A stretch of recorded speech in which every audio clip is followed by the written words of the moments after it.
Everyone, I am Nikki and welcome to Nikki CS class. Nikki CS class में आपका बहुत बहुत स्वागत है। आज के इस वीडियो में हम देखने जा रहे हैं आईसीटी का जो एमसीक्यू सीरीज हम स्टार्ट किए थे उसका सेकंड पार्ट। एंड यहाँ पर आज हम 10 एमसीक्यूज देखेंगे एंड उसके साथ ही इसका डिटेल एक्सप्लेनेशन भी देखेंगे। तो मैं आपको सजेस्ट करूँगी कि आप वीडियो को पॉज करो एंड इसका आंसर कॉमेंट सेक्शन में दो। तो चलिए स्टार्ट करते हैं। So first question is, information and communication technology includes online learning, learning through the use of EduSet, web-based learning and all of the above. तो इसका आंसर होगा ऑल ऑफ द अबव, क्योंकि जो आईसीटी है हमारा ये क्या यूज़ करता है, online learning and learning through the use of EDUSAT and web based learning, तो ये तीनों यूज़ करता है। तो आंसर क्या हो जाएगा, all of the above. So अगर नेक्स्ट क्वेश्चन इसमें देखें तो which of the following institution launched a knowledge repository eGyankosh in 2005 that aims to storing and preserving digital learning resources? IIT Kanpur, IGNOU, Allahabad university और दिल्ली यूनिवर्सिटी। सो इसका आंसर है इग्नू।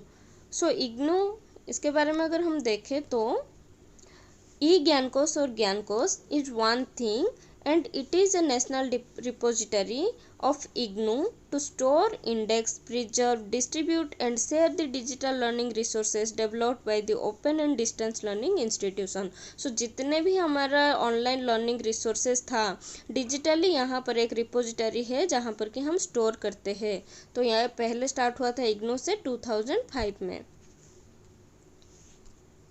अगर नेक्स्ट क्वेश्चन यहाँ पर देखें, given the following email fields which of the email addresses will Swami be able to see when he receives the message?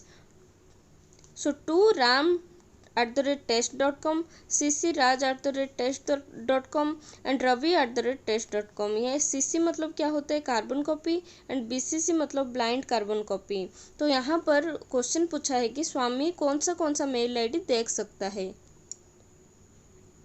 इसका answer होगा option 2। अगर इसको मैं एक्सप्लेन करूँ तो फ्रॉम, अगर मैं किसी को सेंड कर रही हूँ कुछ मेल, ठीक है, कुछ इन्फो मैंने सेंड किया है टू ए एंड मैंने कार्बन कॉपी में रखा है बी एंड सी, ठीक है, एंड बीसीसी क्या होता है। तो यहाँ पर देखो मैंने कुछ मेल सेंड किया है ए को एंड इसका ही एक कॉपी मैंने बी एंड सी को प्रोवाइड किया है। तो बी, सी एंड ए ये तीनों क्या कर सकते हैं, ये तीनों देख सकते हैं कि ये मेल कहाँ कहाँ पर फॉरवर्ड हुआ है। ए देख सकता है कि ये मेल बी एंड सी को भी फॉरवर्ड हुआ है, बी देख सकता है कि ए एंड सी को भी फॉरवर्ड हुआ है एंड सी देख सकता है कि ए एंड बी को ये मेल फॉरवर्ड हुआ है। जो टू एंड कार्बन कॉपी में रहता है ये तीनों क्या कर सकते हैं, तीनों का मेल आई डी देख सकते हैं। अगर यहाँ पर मैं बीसीसी में ब्लाइंड कार्बन कॉपी में डी एंड ई को रख लेती हूँ, ठीक है, डी एंड ई को रख लेती हूँ, तो यहाँ पर क्या होगा, जो बीसीसी में डी है ये क्या देख सकता है, ये तीनों को मेल गया है करके इन्फॉर्मेशन देख सकता है, ठीक है, ये तीनों का मेल आईडी डी को विजिबल होगा, लेकिन टू एंड सीसी को बीसीसी का जो भी पार्टिसिपेंट है उसका मेल आईडी नहीं दिखेगा। ऐसे ही ई को क्या होगा, ए बी सी का मेल आईडी दिखेगा, लेकिन यहाँ पर क्या होगा, डी का मेल आईडी इसको शो नहीं होगा। जैसे बीसीसी हमारा क्या है, एक सीक्रेट है, ठीक है, ये सीक्रेट वाला क्या करता है, टू एंड सीसी में जो भी मेल आईडी है उसको सीन कर सकता है, लेकिन बीसीसी में जो है उसका सीन नहीं कर सकता है, ठीक है। अगर मैं इसको और थोड़ा सा सिंप्लीफाई करूँ तो मैंने यहाँ पर क्या किया, टू में ए को सेंड किया एंड सीसी में बी एंड सी को सेंड किया, ठीक है, कार्बन कॉपी यही इन्फॉर्मेशन का मैंने सी एंड बी को सेंड कर दिया एंड बीसीसी में मैंने डी को रख लिया, ठीक है। तो टू में और सीसी में जो भी है ईमेल आईडी ये एक दूसरे को देख सकते हैं, ठीक है, मेल आईडी यहाँ पर फॉरवर्ड हुआ है, लेकिन बीसीसी में जो है ये क्या कर सकता है, सबका इन्फॉर्मेशन देख सकता है कि कौन सा मेल आईडी ये इन्फॉर्मेशन लेके रखा है, ठीक है, एंड उसके साथ ही उनका कन्वर्सेशन भी देख सकता है। लेकिन अगर एक मेल आईडी डी को भी हम फॉरवर्ड किए हैं ये टू एंड सीसी वाले नहीं देख सकते, ये इसका बेसिक है, ठीक है। तो यहाँ पर दिया है कि स्वामी जो है ये किस किस का मेल आईडी देख सकता है, ठीक है। तो स्वामी किस किस का देख सकता है, राम का देख सकता है, राज का एंड रवि का, ये तीनों का देख सकता है, लेकिन रामा का नहीं देख सकता क्योंकि ये सीक्रेट है, क्योंकि ये बीसीसी है। ऐसे ही अगर रामा का पूछता, रामा भी क्या कर सकता है, राम का देख सकता है, राज का एंड रवि का, बट स्वामी का नहीं देख सकता था, ठीक है। तो इसका आंसर हो जाएगा ऑप्शन 2। सो अगर इसका हम डेफिनेशन देखें तो CC stands for carbon copy. CC जो है ये हमारा कार्बन कॉपी के लिए यूज होता है। Which means that whose address appears after CC header would receive a copy of the message. तो CC में जिसका भी एड्रेस रहेगा वो क्या कर सकता है, एक कॉपी देख सकता है मैसेज का। Also CC header would also appear inside the header and received message. यहाँ पर BCC जो है ये ब्लाइंड कार्बन कॉपी है and do not appear in the received message header. तो यहाँ पर BCC में जिसका भी रहेगा ईमेल आईडी ये कोई भी नहीं देख सकते, ठीक है। अगर नेक्स्ट हम इसमें देखें तो question number 4 put the following units of storage into the correct order starting with the smallest unit first. तो यहाँ पर स्मॉलेस्ट यूनिट से लार्जेस्ट यूनिट तक हमें सजाना है। तो यहाँ पर हमें जैसे पता है डाटा का सबसे स्मॉलेस्ट यूनिट जो होता है वो बीट होता है। बीट, उसके बाद क्या होगा, बाइट। 8 बीट को लेके एक बाइट बनता है जो कि 2⁻³ है, ठीक है। बीट बाइट के बाद नेक्स्ट हमारा आ जाता है किलो बाइट जो कि हमारा 2⁻10 होता है। देन मेगा बाइट जिसका वैल्यू कि 2⁻20 होता है। एंड देन गीगा बाइट जिसका वैल्यू होता है 2⁻30 एंड टेराबाइट होता है 2⁻40, ठीक है। तो इसको अगर हम देखें तो पहले F आएगा देन B आएगा, पहले F B सब में है, देन उसके बाद A आएगा, A के बाद हमारा क्या आएगा, C आएगा, ठीक है। तो 2 ऑप्शन में है तो 2 ऑप्शन हमारा एलिमिनेट हो गया। C के बाद क्या आएगा, मेगाबाइट के बाद आएगा हमारा गीगाबाइट, तो E, तो ऑप्शन C हमारा करेक्ट है यहाँ पर। अगर इसका थोड़ा इन्फॉर्मेशन देख ले तो 1 बिट होता है बाइनरी डिजिट। बीट का जो होता है हमारा ये शॉर्ट फॉर्म होता है बाइनरी डिजिट के लिए। 8 बिट को लेके 1 बाइट बनता है। 1024 मतलब 2⁻10 बिट को लेके हमारा 1 किलोबाइट बनता है, ऐसे ही दे दिया है। एंड सबसे जो हाईएस्ट मेमोरी हमारा है वो GOP है, ठीक है। Next question number 5 with regard to computer memory which of the following statement is the true. So P में क्या दिया है, read only memory is volatile memory, जो कि रॉन्ग है। रोम हमारा वोलाटाइल नहीं होता है। And random access memory is volatile memory, ये बिल्कुल करेक्ट है। Secondary memory is volatile memory, secondary memory volatile नहीं होता है। वोलाटाइल मतलब जब भी आपका इलेक्ट्रिसिटी आपका बंद हो जाए, ठीक है, करंट का फ्लो बंद हो जाए, या फिर आपका लैपटॉप या फिर आपका PC किसी भी कारण बंद हो जाए और जब भी आप ओपन करो तो वो उसी जगह से स्टार्ट होना चाहिए, ठीक है। अगर आपका इन्फॉर्मेशन जैसे सेव्ड था, जैसे कि हमारा सेकेंडरी मेमोरी में आप कुछ भी मीडिया या फिर डॉक्यूमेंट सेव करते हो, तो अब अगर आप कंप्यूटर सिस्टम बंद करके फिर से ऑन करते हो तो आपका फाइल जैसे था वैसे दिख जाता है, तो वो वोलाटाइल नहीं है, ठीक है। लेकिन रैम हमारा क्या होता है, ये वोलाटाइल मेमोरी होता है। जैसे कि मैं अगर आपको एक एग्जांपल दूँ, आप VLC मीडिया प्ले कर रहे थे, ठीक है।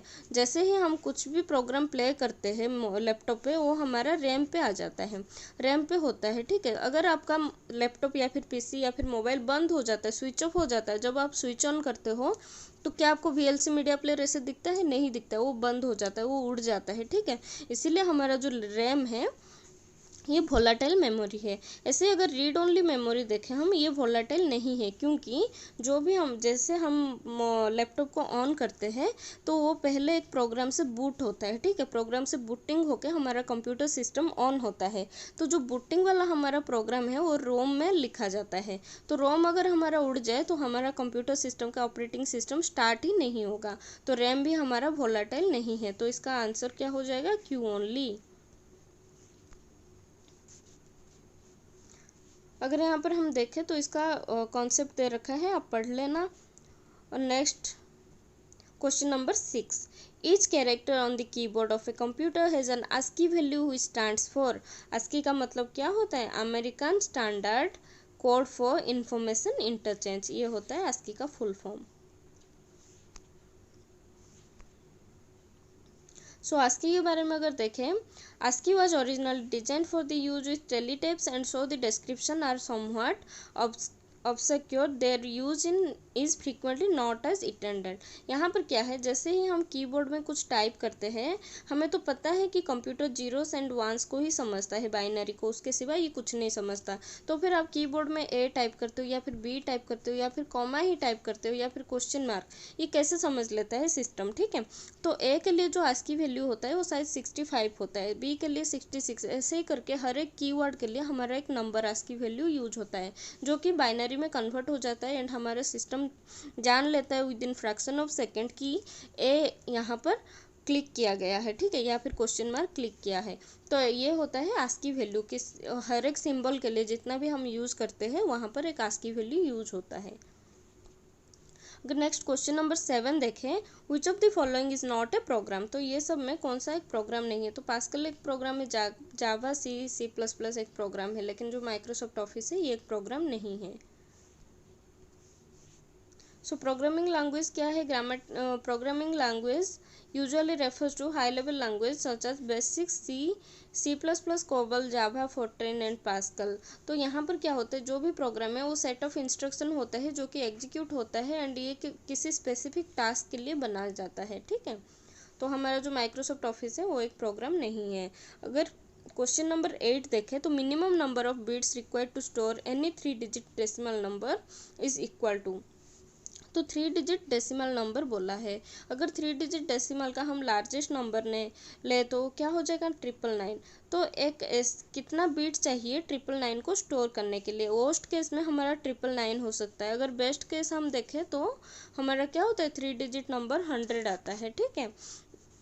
तो 999 को स्टोर करने के लिए जैसे हमें पता है, अगर मैं एक वैल्यू लेती हूँ एक बिट के लिए, तो यहाँ पर इधर हम 0 स्टोर कर सकते हैं और 1 स्टोर कर सकते हैं। अगर मैं एक वैल्यू लेती हूँ 2 डिजिट का, ठीक है, 2 डिजिट का मतलब 99 तक स्टोर हो सकता, 2 डिजिट का मतलब इधर 00011011, ठीक है। यहाँ पर क्या होगा, यहाँ पर आप 2 टू द पावर 2 यानी कि 4 डिजिट स्टोर कर सकते हो, ठीक है। ऐसे ही अगर हम देखें तो 999 स्टोर करने के लिए यहाँ तक 2 टू द पावर 4, एक सेकेंड, अगर मैं 2 डिजिट वाला वैल्यू लूँ, 2 डिजिट के लिए लूँ, तो यहाँ पर क्या स्टोर कर सकते हैं, इधर 00, नहीं तो 01, नहीं तो 10, नहीं तो 11। तो मैक्सिमम हम यहाँ पे कितना स्टोर कर पा रहे हैं, इसका वैल्यू है 3, ठीक है। इधर 0, 1 और 2 और 3 इतना वैल्यू हम स्टोर कर पा रहे हैं, ठीक है। अगर मैं 3 डिजिट का लूँ, बीट के हिसाब से ये बोल रही हूँ, ठीक है, 3 डिजिट का मैं लूँ तो यहाँ पर 000 से लेके 111 तक मैं स्टोर कर सकती हूँ, तो 0 to 7 तक वैल्यू स्टोर कर सकती हूँ।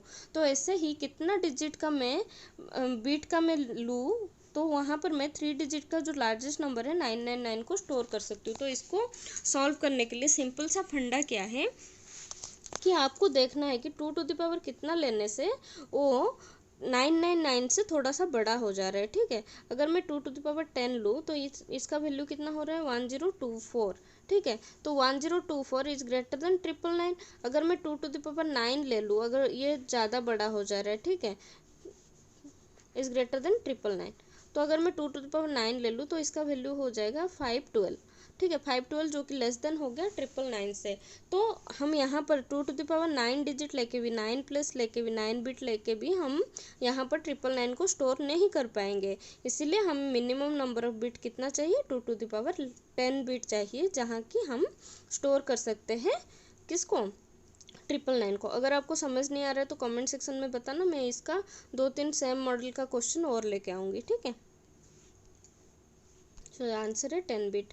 और क्वेश्चन नंबर 9 देखें, internet explorer is a type of operating system, compiler, browser और आईपी एड्रेस। तो इंटरनेट एक्सप्लोरर हमारा क्या है, ब्राउजर है। अगर alternatively referred to as the web browser or internet browser, a browser is a software program to present or explore content the world wide web, ठीक है। तो कंटेंट को प्रेजेंट निकालने के लिए या फिर सर्च करने के लिए हम क्या यूज़ करते हैं, ब्राउज़र यूज़ करते हैं, including pictures, videos and web pages.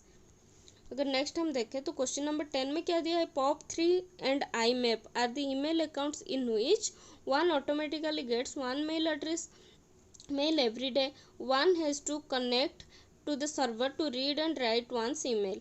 तो यहाँ पर क्या हो रहा है, अगर आपके पास POP3 और IMAP है तो one only has to be connected to the server to send और रिसीव मेल। तो कनेक्ट होना चाहिए सर्वर के साथ ताकि आप सेंड कर सकते हो और रिसीव कर सकते हो मेल। तो इसका आंसर ऑप्शन सी होगा। So thank you so much guys for watching this video. अगर आपको वीडियो अच्छा लगे तो please like, comment and share करना and have a nice day.